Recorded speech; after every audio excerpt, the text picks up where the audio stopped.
Olá, é, o tema da aula está sendo sobre patologias cardíacas. Já foi falado sobre causas, complicações, sinais e sintomas, assistência de enfermagem. Agora vamos estar falando sobre patologias. Infarto agudo do miocárdio, que é a destruição tecidual do miocárdio, decorrente de um suprimento sanguíneo insuficiente pelas artérias coronárias. A isquemia leva a uma área de necrose, como vocês podem olhar aqui no desenho, está acontecendo aqui uma obstrução, daqui para frente está virando uma região de isquemia. E aí vai entrar no processo aqui de área de necrose. Necrose celular e a oxigenação insuficiente da área afetada, prejudicando o metabolismo celular. E isso pode levar à morte dessa região. Quando é descoberto a tempo, o paciente consegue chegar a tempo e ser revertido esse processo, é feita uma medicação para corrigir tudo isso, e aí volta a ter irrigação. Essa medicação que a gente usa deve ser somente uso hospitalar, sobre controle de sinais vitais rigorosos e dentro de um atendimento com monitor cardíaco, materiais para intubação, carrinho de emergência. Nós temos aí a angina, que é a dor no peito, que é conhecida como uma dor forte no peito. Dor aguda que se irradia para o ombro, pescoço e membro superior. No caso, a pessoa relata de membro superior esquerdo. É uma insuficiência coronariana devido à obstrução parcial do vaso sanguíneo, de tal forma que o miocárdio recebe um fluxo menor de sangue e oxigênio. Aí está mostrando aqui na imagem a obstrução do local. Então, há uma diminuição do fluxo sanguíneo aqui bem fechado e de oxigenação. E aí provoca essa insuficiência coronariana. Temos também a que a gente chama de ICC, que é insuficiência cardíaca congestiva. Pode observar aqui no desenho um coração normal, a musculatura, e aqui com a insuficiência cardíaca, aqui a alteração da musculatura. É a incapacidade do coração de desempenhar sua função e satisfazer as necessidades circulatórias dos órgãos. O coração não consegue manter o fluxo sanguíneo para os órgãos e tecidos, exatamente por causa dessa alteração da musculatura. Aí nós temos também a medicação digitálica.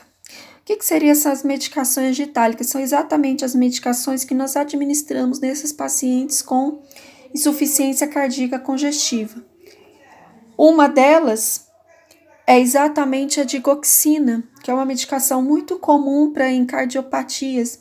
Ela é a 0,25 miligramas, mas é uma medicação extremamente importante que tem que ser observada com bastante cuidado.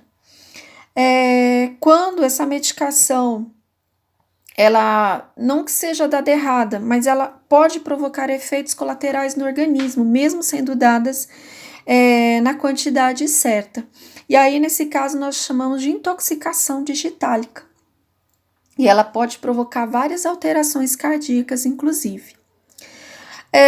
As medicações digitálicas são medicamentos que servem para aumentar a força da contração do miocárdio, produzindo uma sístole mais efetiva e a diminuição da frequência cardíaca, a pressão venosa e do volume sanguíneo, ou seja, ela tende a deixar o mais normal possível. Ela auxilia o aumento da diurese e na redução do edema. Pode ser usado em doses de ataque, digitalização, que acontece no início do tratamento e depois em doses de manutenção, mantendo assim o seu efeito terapêutico. A incidência da intoxicação digitálica é alta, sendo também alta a taxa de mortalidade. Então, Então, é um problema que também pode ocasionar. Aí nós temos também a EAP, que é o edema agudo de pulmão.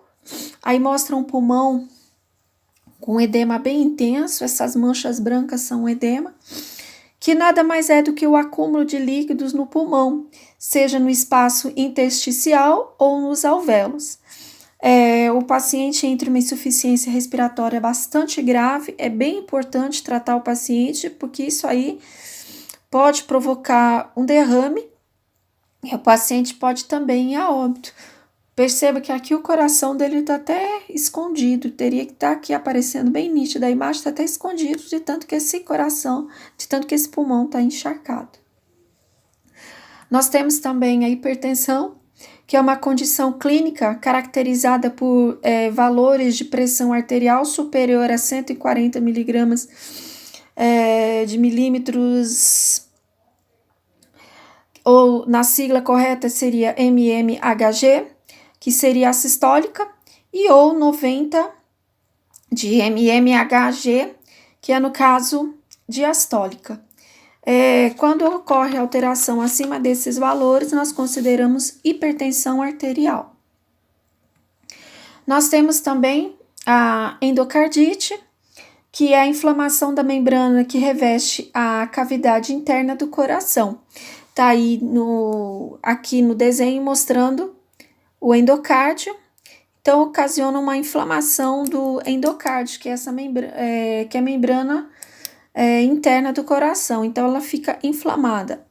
É problema cardíaco, tem as suas devidas complicações, como as cardiopatias.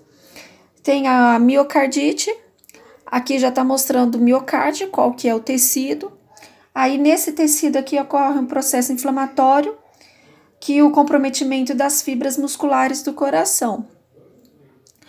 E, por último, nós temos a pericardite. Aqui o nome está errado, mas é pericardite. É um processo inflamatório do pericárdio, que aqui vocês podem ver o pericárdio aqui, esse tecido.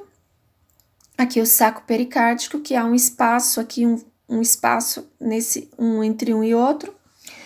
E aí é a inflamação do pericárdio, ou seja, do saco membranoso que envolve o coração. Então, exatamente essa região aqui, ela tem uma inflamação. Também leva a lesões importantes e devem ser tratados, ok? Espero vocês no próximo vídeo.